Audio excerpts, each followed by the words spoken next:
Welcome to your Need to Know for June 26th, coming to you from Meadow Mill. I am Amanda. This is Alan. This is your Election Day Need to Know. All right. Election Day. That's right. Finally. Why are we not in red, white, and blue? I don't know.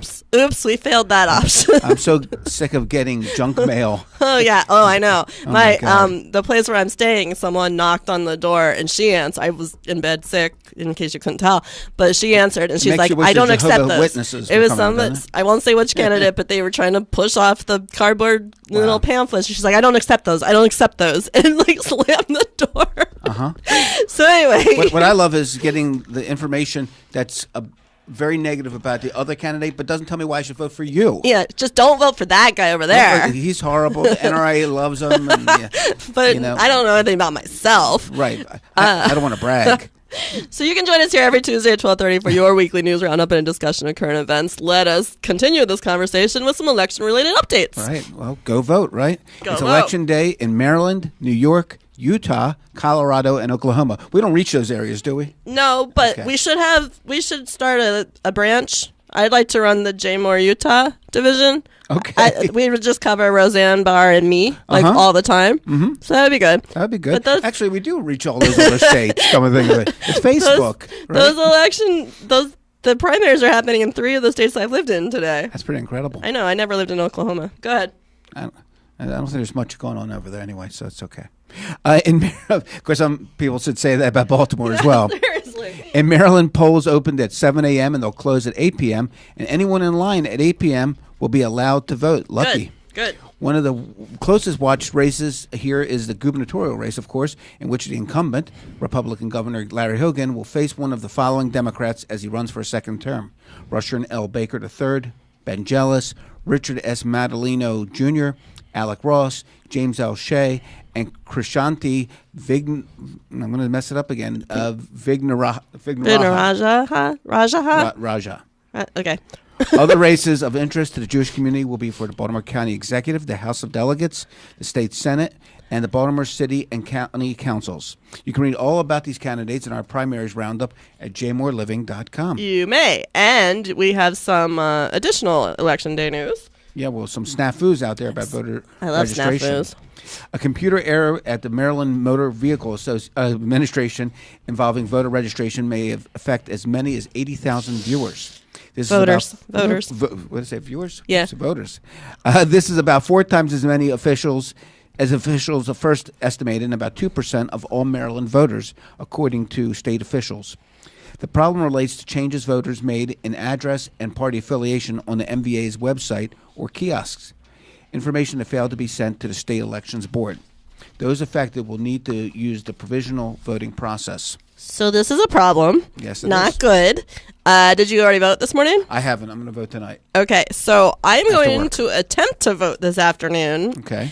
I moved out of a Baltimore County house and didn't officially move anywhere yet, but I have You're in limbo. I have a city P.O. box, which I don't know that helps me.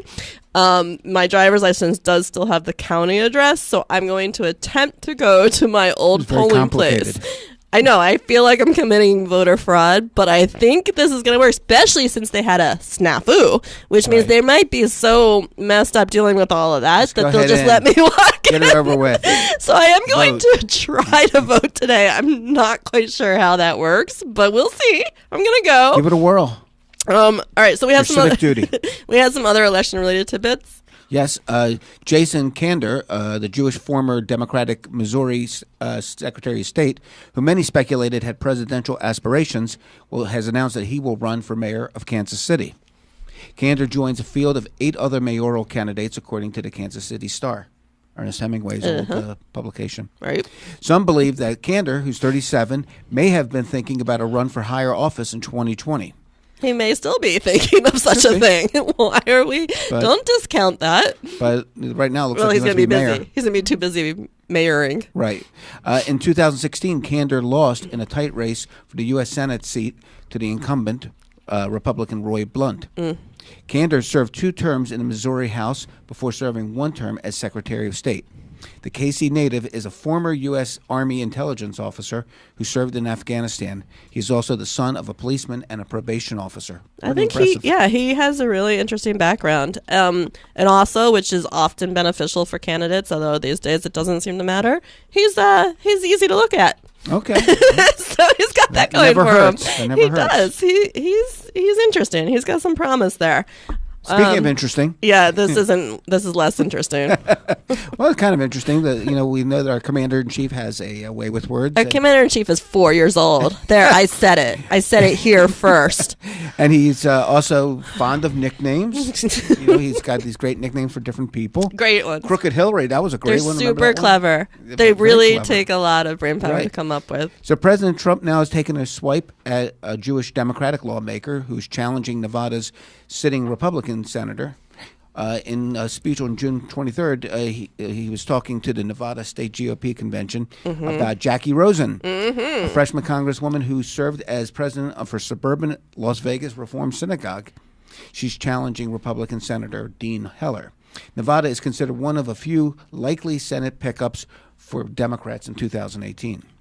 I have a great nickname for her, Trump said, referring to Rosen. Wacky Jackie. You don't want her as your senator. Well, there you go. It's not even that explains clever. It to me, I see like the Garbage Pail Kids, and I think it might be one of the cards.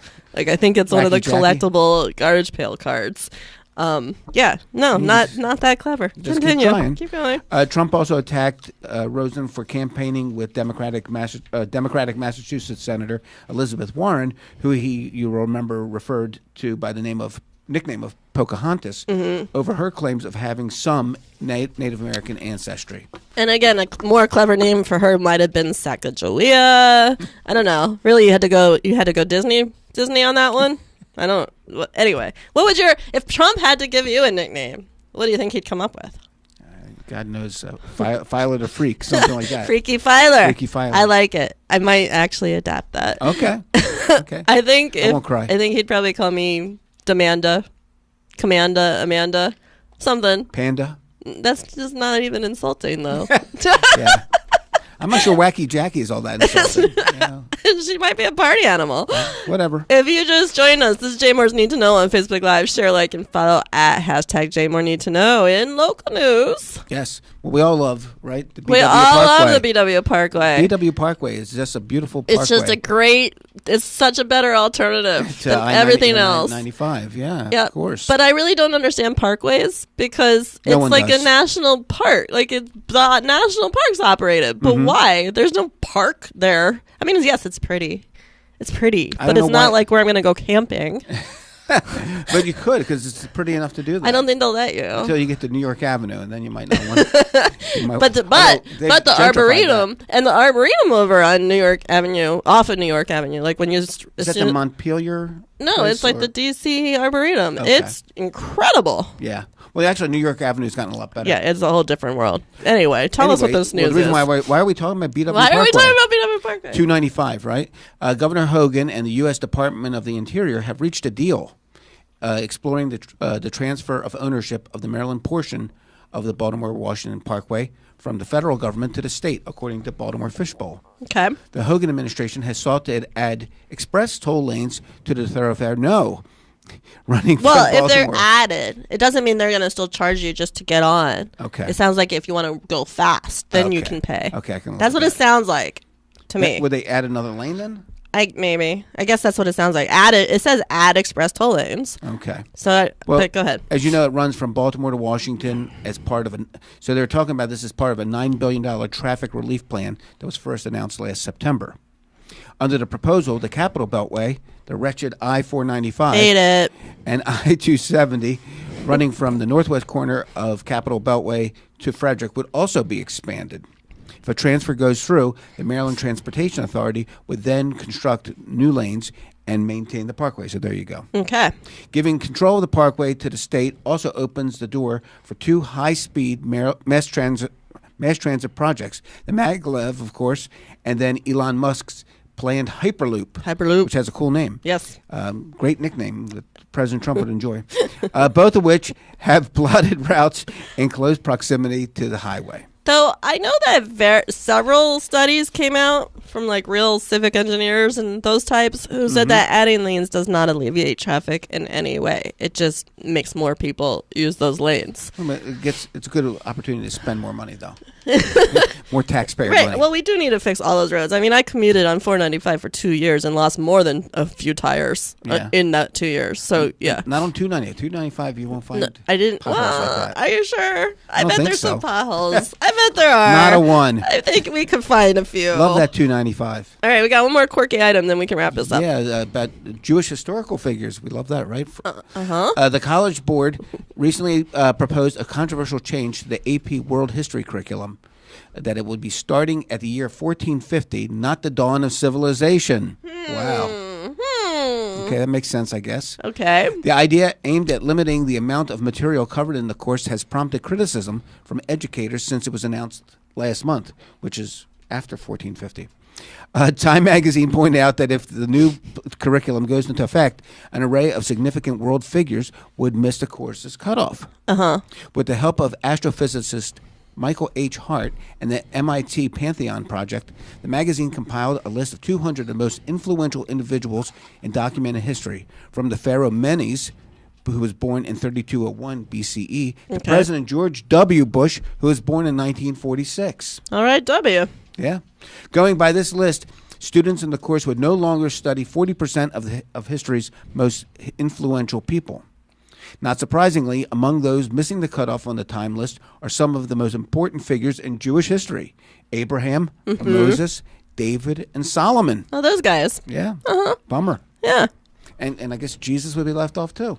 All right. Okay. Continue. The Jewish figures who still make the 1450 cutoff on the time list are our friend Karl Marx, Sigmund Freud, Albert Einstein, and Gregory Pincus, co-inventor of the birth control pill. Yeah, go birth control pill. Wow. Critics note that the change appears to shift the focus largely to Western history. Seems like. Yeah, definitely. Yeah. They couldn't have picked a more Eurocentric date, World History Association President Mary E. Weissner Hanks told the New York Times. Due to vocal opposition, the organization, according to its AP program head, Trevor Packer, is reconsidering its decision, weighing moving the starting date to several centuries earlier than 1450. Several centuries. The College Board will announce its final decision in July, and the world is expressed I'm great waiting indifference. with bated breath. No one cares. You know what? I think I must not have taken AP history because I don't think I learned any of that. Any of it at all. Kids I am don't care about history anyway. I don't think I took any of those classes. To them, this is all deadly. But you know what? This could be the starting of the new Bill and Ted Excellent Adventure.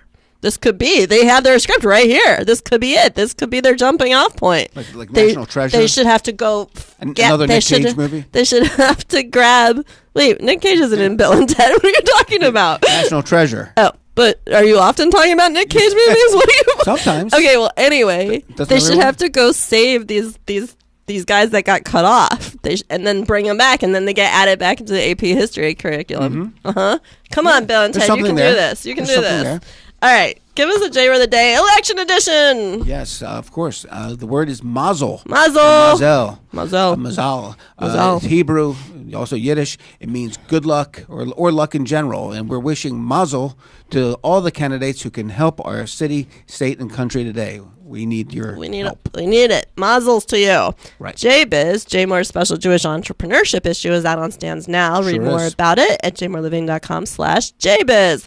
Remember to join us here Friday on Facebook. Not Friday. I didn't mean Friday. Here on Facebook Live Tuesdays at 12:30 for your Need to Know News Roundup. Remember to vote today. Yes. And go to jmoreliving.com for more news updates. Fight for your right to democracy. Vote.